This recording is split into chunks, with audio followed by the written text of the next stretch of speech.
Trump పెట్టిన dead line మరికొన్ని గంటల్లో ముగియనుంది. అయినా తగ్గేదేలే అంటోంది ఇరాన్.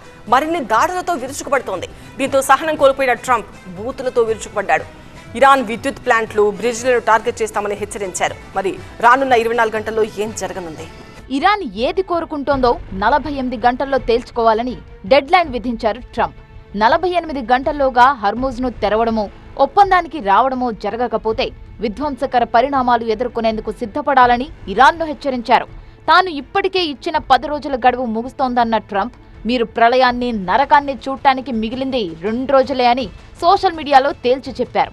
అయితే ట్రంప్ హెచ్చరికలను లైట్ తీసుకుంది ఇరాన్. తనపై అమెరికా బెదిరింపులు పనిచేయవని తేల్చి చెప్పింది. శత్రువులు తమ మౌలిక సదుపాయాలపై దాడులు చేస్తే తీవ్రంగా స్పందిస్తామని స్పష్టం చేశారు ఇరాన్ జనరల్ అలీ అబ్దుల్లాహి.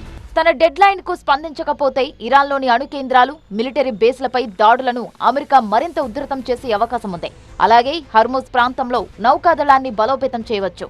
ఇరాన్పై మరింత కఠినమైన ఆర్థిక ఆంక్షలు విధించడంతో పాటు ఆయిల్ ఎగుమతులను పూర్తిగా ఆపేలా ఒత్తిడి చేయవచ్చు.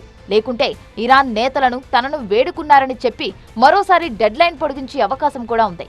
పూర్తిస్థాయి యుద్ధం చాలా రిస్కీ కాబట్టి ట్రంప్ అది చివరి ఆప్షన్ గా మాత్రమే వాడే అవకాశం ఉంటుందంటున్నారు ఎక్స్పర్ట్స్. మరోవైపు ఇరాన్ యుద్ధంలో అమెరికా చేపట్టిన డేంజర్ ఆపరేషన్ సక్సెస్ అయినట్టు ప్రకటించారు ట్రంప్.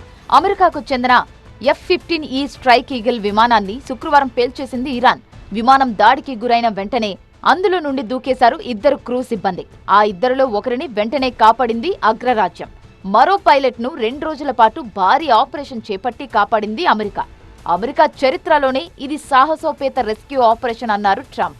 శత్రువు భూభాగంలో ఇలాంటి పరిస్థితుల్లో తమ సైనికుణ్ణి కాపాడుకోవడం మిలిటరీ చరిత్రలో తొలిసారి అన్నారు ట్రంప్.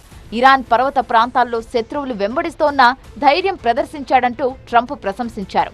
ప్రతి అమెరికా వార్ ఫైటర్ను కాపాడుకుంటామని ట్రంప్ తన పోస్టులో వివరించారు.